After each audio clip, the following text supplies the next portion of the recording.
This flooding problem has been bothering many neighborhoods in Buchanan, and this one in particular in recent years.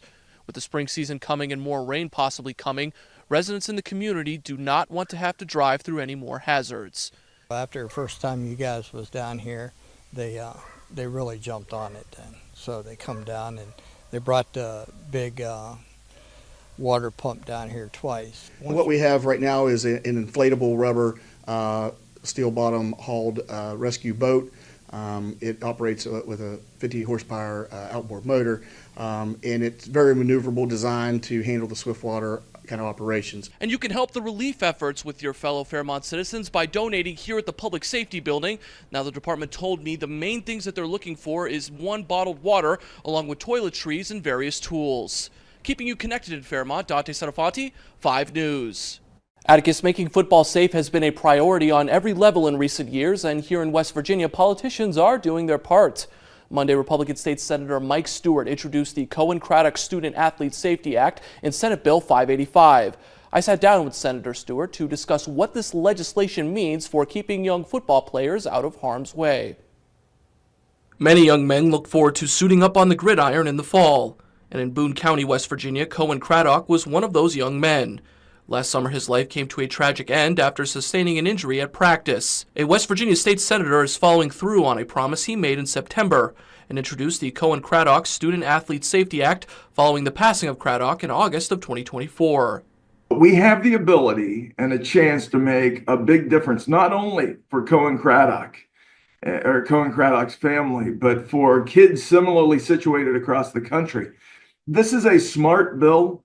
This is a bill that can grow with West Virginia over time. It addresses football safety for our sons today, but it can also address many other important issues affecting the safety of our kids on athletic fields and courts all across West Virginia moving forward. If passed, the act would require the use of guardian caps for middle school and high school football practices. These special helmets have been worn by many players in the NFL during the 2024 season. They are proven to help reduce concussions. It seems to me that if it's good enough for the NFL, that if the NFL knows this is good policy and good science, we should be doing this in West Virginia. And once we do this in West Virginia, this will be adopted across the country. It's so cheap and inexpensive to do.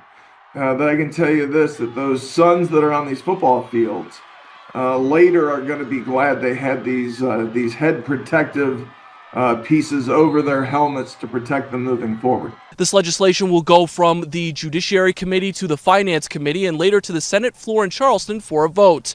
Senator Stewart tells 5 News that he expects the bill to fully pass with bipartisan support all around. Keeping you connected, Dante Centofanti, 5 News. My last question, Governor, would be your relationship with current President Donald Trump. Yeah. I mean, like you, he's been going through his first 100 days, as the president again, and your relationship seems to be pretty good on screen. You seem to be a very visible Republican governor, having a relationship with him. You've been to the White House, multiple times. Yeah. Talk to the viewers at home, how effective it is for a governor to have a good relationship with the White House, whether you're a Republican, Democrat, Independent. Well, I think it's important for West Virginia. West Virginia is Trump country, and I think a lot of people really appreciate President Trump's approach to governance in Washington, D.C. I know I'm looking forward to working with him to help bring broadband, more broadband to West Virginia, and we talk about a lot of different issues. So I'm going to keep advocating for West Virginia. Live from Television Drive, this is 5 News, North Central West Virginia's news station. Good evening, everyone. Welcome to 5 News at 11 Weekend Edition. I'm Dante Centofanti. Thank you for joining us. We begin tonight with breaking news out of Morgantown. This afternoon, WVU Athletic Director Ren Baker made the announcement that Neil Brown has been fired as the head football coach after 6 seasons. West Virginia University announced that Brown has been fired a day after West Virginia suffered a 52-15 loss at Texas Tech, falling to a 6-6 record. Brown finishes his tenure in Morgantown with a 37-35 record overall and a 25-28 record in conference play. He agreed to a contract extension through 2027 in the offseason with West Virginia, but the Mountaineers regressed after a 9-win campaign in 2023. They were picked to finish 7th in the Big 12 preseason poll and entered this season with very high expectations.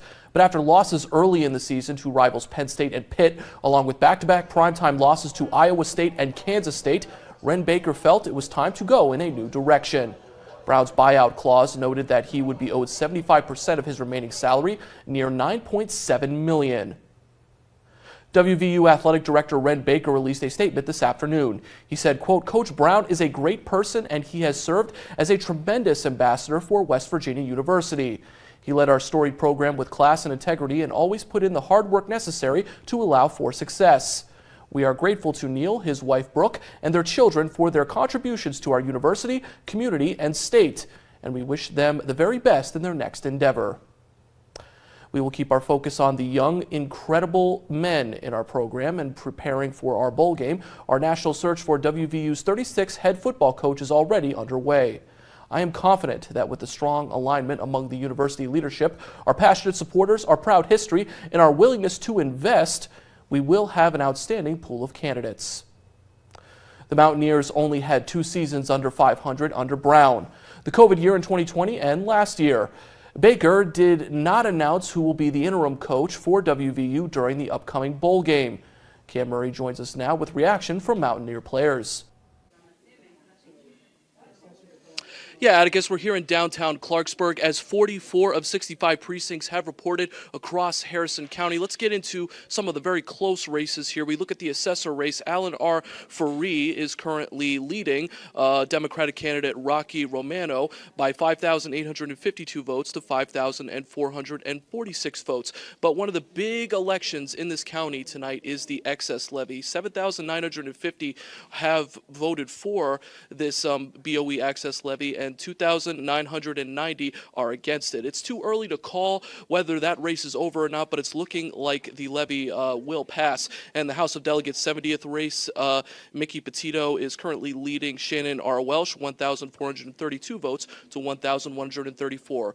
We'll have more election results in Harrison County as the night continues. Atticus, back to you in the studio. Thank you, Dante.